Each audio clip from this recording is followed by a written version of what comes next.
Welcome back to another edition of the NBA Fantasy Baller DFS edition, brought to you by Research Fantasy.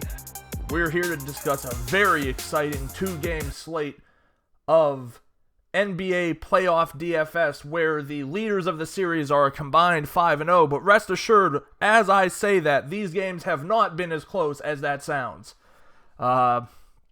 Starting off, we've got the number one seed in the East, who's losing at an average clip of about 35 points right now to the number 2 seed Cleveland Cavaliers, who are now the home team in this series. The Celtics will be without Isaiah Thomas, who has been their invisible playmaker through the first 2 games of this series. So this is going to be tough to replace a guy who's been unable to shoot the basketball. I suppose Marcus Smart will probably get the start here. He'll be tasked with defending LeBron James, so almost assuredly he'll be fouled out within 2 quarters of the game. Terry Rozier will pick up after that. At that point, I expect them to probably switch on to Jaylen Brown, who will make it most likely into the mid-4th quarter before himself fouling out of the game. All things serious, this has now taken the exact approach that the Golden State-San Antonio series has taken, except for the fact that we know that Isaiah is gone for the rest of the playoffs. To me, this is, just wait until October. There's no sense in playing this slate. You're really now doing exactly what gambling is. There's no real skill left in this. Anyone who tries to make you believe differently is just trying to cover their own asses, quite frankly. But the reality exists that Brad Stevens is going to run out a ridiculously long set of players. He's going to play everybody he can. It's going to be a crapshoot. You cannot possibly expect the Celtics to stay in this game. I know it's cute to think that they'll do the fiery comeback, the underdog comeback, the Colin Delaney comeback for those WWE fans of years past, or James Ellsworth, the chinless chin of modern day WWE. But the reality is, what do they have that's going to possibly contend with the Cavs? I'm just saying. So let's look at this from a DFS perspective. I can't trust Al Horford. I can't trust Jay Crowder. I can't trust Avery Bradley. What I do think you can get out of this potentially is some of the cheaper plays, guys like Terry Rozier, who you would assume has to have a bigger role now. Jaylen Brown, who has already shown that he's got a bigger role. Perhaps, I don't know how they plan on playing Kelly Olynyk.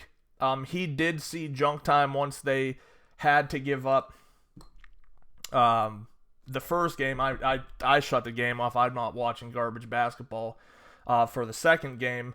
But I know Jonas Jerebko had some minutes. He's a guy who's not the worst punt if you're expecting this game to be a blowout. Ultimately, it's up to you.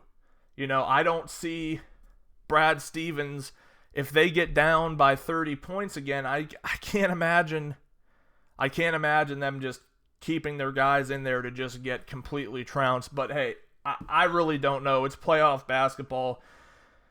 It's just an unfortunate situation. Now on the Cavs side of the ball, here's where I do think you can spend. I think you can spend on LeBron. That's a given. He's dominant. He's going to do what he does. Best player in the NBA, but I agree with the MVP voting this year. You can't look at it from a situation and say, well, look at what LeBron has done in the playoffs. Realistically speaking, all these awards should be settled before the postseason. There's no reason to keep regular season awards up in the air until the postseason, because this is the kind of chatter you get. LeBron sat games. No offense to him. A lot of the other guys didn't, unless it was injury. But still, regardless, best player in the game right now, period. Best player in the playoffs, period. Kevin Love, no one's going to guard Kevin Love. There's no way that Kevin Love, anybody on this team can guard Kevin Love. Kyrie Irving, he's an option.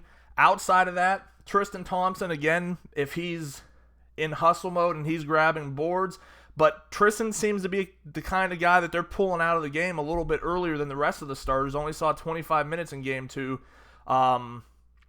So I don't think he's a must, but he's still got a cheap enough price where I think, he could beat the cost to get you what you need to get out of him. He's at 5,100. That's a fair price for him. No questions asked. Maybe Kyle Korver. That's pretty much where I'm killing my Cavs exposure. Now we got to talk about the Game 4. It's 3-0 Golden State. They're on the road. That doesn't mean anything. All that matters here, this could very well be the second to last NBA slate, because you know that the Golden State game isn't until Monday, so you know you're going to have a Monday, whatever the next Eastern Conference final game will be. So we're winding down here. We truly are. If Kawhi Leonard comes back, you're definitely looking at a situation where this game should stay competitive. Either way, the Golden State side of things, it's the broken record here. It's Steph Curry, Kevin Durant. Those are the 1-2. Those are the guys you want to look at. Beyond them, Draymond Green has that upside. He had 10, 7, 7, 1, and 2 with 3 turnovers. That's a solid stat line. If he bumps any of those numbers up, he's definitely going to crack that 5x value marker. Klay Thompson did better, but still ultimately not where we want to see him, considering they refused to put his price down at all. JaVale McGee got the start. In 13 minutes, I really have to question how a guy like McGee only grabs 1 rebound. If he gets a start again, I would definitely go back to the well with him. Outside of that, nothing really overly impressive by the bench, but I would suggest, keeping your eye on Andre Iguodala, because he is the 6th man on this team, and he could definitely put together a solid game at any point in time. Moving on to the Spurs. If Kawhi comes back, he's a top player. If he doesn't, Lord have mercy, we're living in a universe where the best point per dollar play basically throughout the playoffs outside of Kawhi has been Jonathan Simmons. This is great for this kid and his confidence moving into next year, because the Spurs really, to me, just lacked any kind of true identity beyond Kawhi. It was just, there's Kawhi Leonard. LaMarcus Aldridge, let's face it, he sucked for most of the year. Pau Gasol was injured and inconsistent. Tony Parker was basically invisible. So this is a good thing. I mean, yeah, I know Spurs fans probably don't want to hear it, but this is awesome looking forward to 2017, 2018. They need a high hustle guy like Simmons who's willing and able to put the team on his back and carry them. Granted, he can't do it like Kawhi does, but to me, I'd much rather move forward with him as my focal point than LaMarcus Aldridge. That's just being honest, unless Aldridge decides he wants to try to turn things around. But it's a tough push with Kawhi in there. I do think Aldridge is in play. I'm still fine with Pau Gasol. He had a very solid game. Manu Ginobili. That's probably where I'm going to cut it with, as well as Jonathan Simmons. Without him, you're looking, and my picks would probably be Green, Simmons, Anderson, and that's probably about it. I can't imagine, if they're not winning, that they're going to stick Manu Ginobili out there, or LaMarcus Aldridge out there, or Patty Mills out there, who could be their point guard for the future. I just cannot see them doing that, quite frankly and honestly.